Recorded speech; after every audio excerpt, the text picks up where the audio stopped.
Hi Aquarius, welcome to Higher Source Tarot for your weekly tarot check. This is for the week of December 13th through the 20th for all Aquarius, Sun, Moon, Rising, and Venus.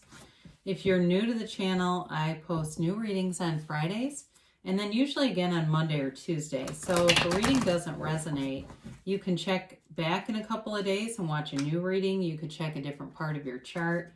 Or you could even watch an older reading that you haven't watched before if the title speaks to you on some level. But know that really the readings are timeless. It's sacred divination and Spirit doesn't use a human timeline like we do. If you haven't subscribed yet, I'd love to invite you to join us and subscribe. That will help you to know when new readings are posted as well. And if you hit that bell, you'll be notified right away. Let's get the guidance here for Aquarius, please. What does Aquarius need to know? The highest good of all concerned.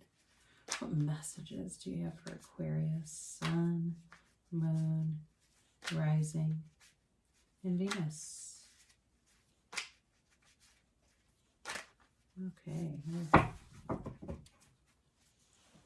So we'll do our tarot reading here, then we'll do our Angel Answers Oracle card reading, where you can ask a yes, no, and a timeline. So you've got the Ten of Wands here. Interesting, the Ten of Pentacles. Oh, I was so hoping for the Ten of Cups. I would have screamed. You got the Two of Pentacles and the Six of Wands. You've got Death here. The Five of Wands. The High Priestess. And the King of Swords. So you're in your element. I like to see that for you. You have here fire, lots of fire. Aries, Leo, Sag. You've got Scorpio. You've got Taurus here. You've got Taurus, Virgo, Capricorn, and of course you've got Gemini, Libra, Aquarius. So you've got some kind of a transformation taking place here. And I feel like the 5 and the 10 of Wands, they're a change in a new cycle. I feel like they're related to each other, especially if you've been very busy and you've been feeling like you've been carrying a load of a life, you know, it's like carrying people on your back almost. And I get the phrase on the back of passion. You know, like if you've been carrying a business or something like that, and it's like you're not being given many resources to do it. You're just doing it based on your own ingenuity. And, you know, like I said, on the back of passion, that's coming to an end. And I actually, if you're selling a business or you're selling something, you're going to get money out of it. I will tell you that. You got a nice aspect here for money.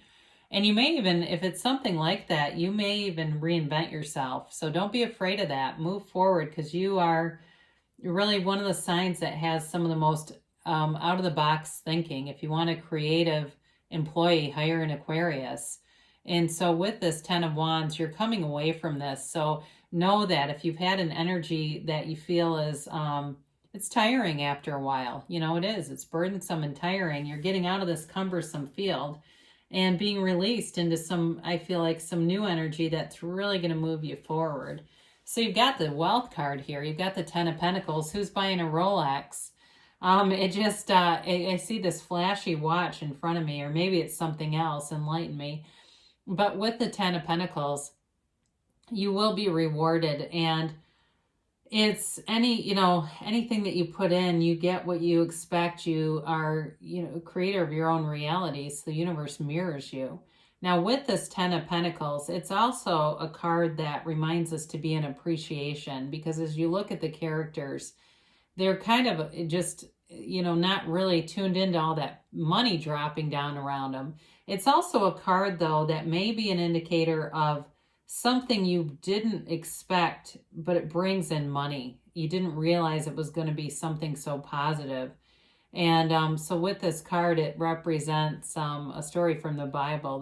This old man and the two dogs looking at him. In the Bible, there's an angel dressed as a beggar who brings a baby to Abraham and Sarah.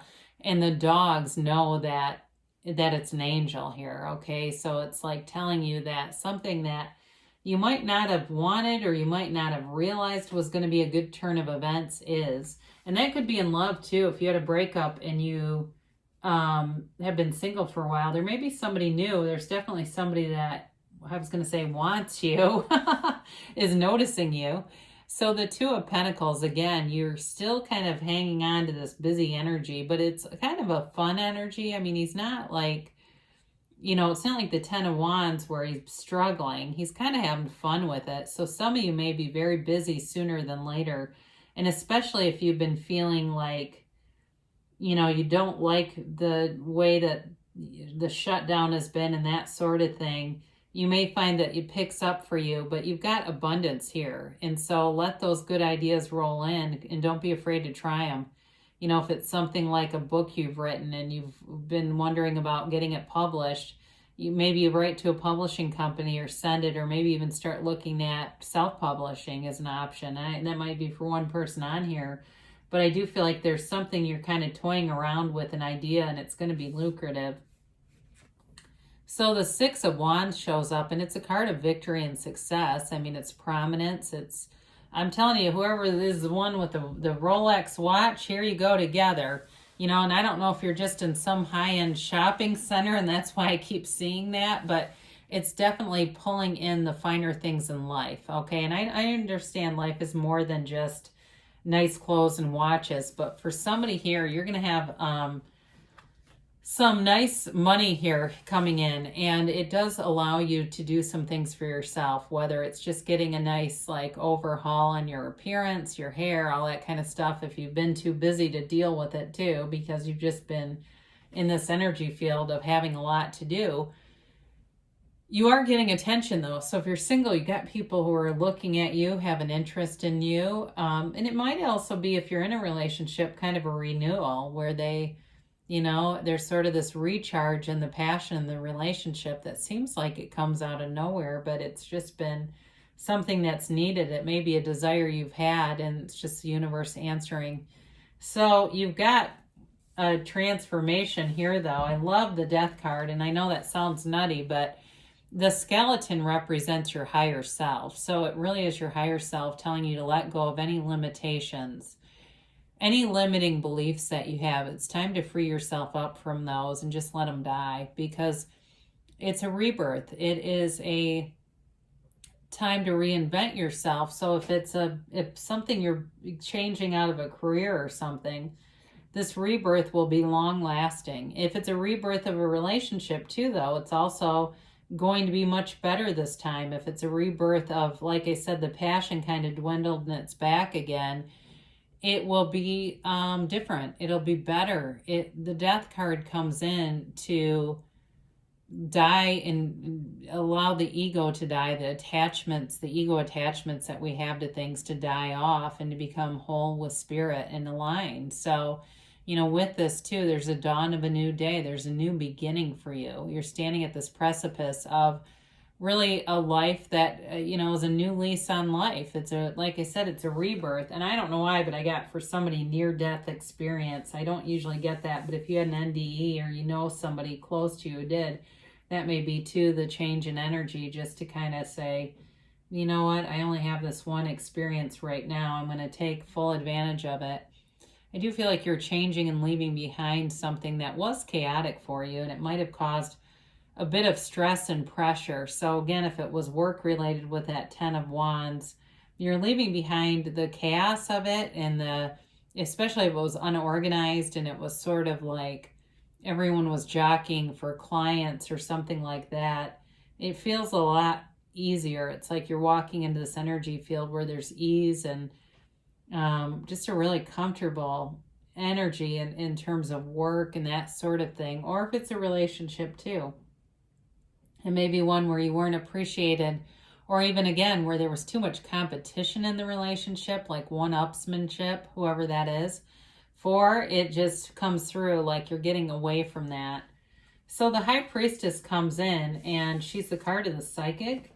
She tells you to follow your intuition. She tells you, much like the Death card, to connect with that inner teacher, your inner guru. Allow her to speak to you. Allow her to communicate with you, because she's got a message for you. So if you've, like I said, had some kind of a nagging idea about something, I do get something with communication for you. It's important to follow that. It's your higher self speaking, and when those messages keep coming in, it's because you haven't answered, you haven't responded and connected. So she also is telling you to stay very true to yourself. You know, don't worry about what other people think. And she holds the laws of life on her lap. She holds the rules of the universe in that book of Torah right on her lap. So you command your own reality. And it begins here in her robe, all this vibration, all these waves are vibration. And her gown actually creates the pool that you see in Temperance and the star in the moon. It's the seat of the soul. So it's really sort of that basic energy, but it's pure potential. You're in the field of pure potentiality with the High Priestess. And then, of course, you have the King of Swords, and this is you, a great communicator, a leader, an innovator, someone who has unique ideas, and it gets you a lot of attention. That sort of unconventional or unorthodox way brings in attention, but it also brings in money. So for some of you, in terms of a relationship, you may be attracting somebody too who is in law enforcement or a lawyer or even a teacher, like something to do with history, or it feels almost more like at the college level, but it does feel like a relationship where there's a lot of maturity to it and depth and a very good intellectual connection between the two of you. But there's passion too. I mean, it's not completely boring, but I definitely feel like there's an intellectual component to it that feels really, it's nice to have somebody, if you're big into trivia too, I feel like they are too, like the two of you could go out and go to some kind of a place that has trivia, you know, the boards, and be like the top team. Everybody's like, who the hell is, or the Gremlins, who is this, you know? And that's kind of a dumb name for a trivia team, but you know what I mean. So let's get the timeline here for Aquarius. And a yes, no, maybe. So you've got, be assertive, all right? You got to take some action here with all these good ideas coming in. So go forward. They're just telling you to go forward, Aquarius. Communicate clearly. So the universe always answers you. And so you get exactly what you ask for, whether you wanted it or not.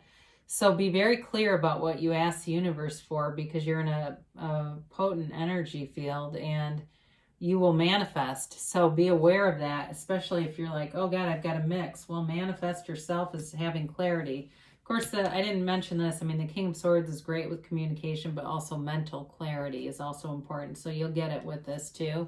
Now you've got helpful people. So there are definitely people noticing you. And, you know, if you do need something, ask them. They want to help you. And so with that, if there's some business about selling things, there's going to be the right people here, especially if it's some kind of estate sale. I get that too. And maybe that is tied to the death card if it's an estate sale. I don't know, but you'll have the right people show up who know what they're doing.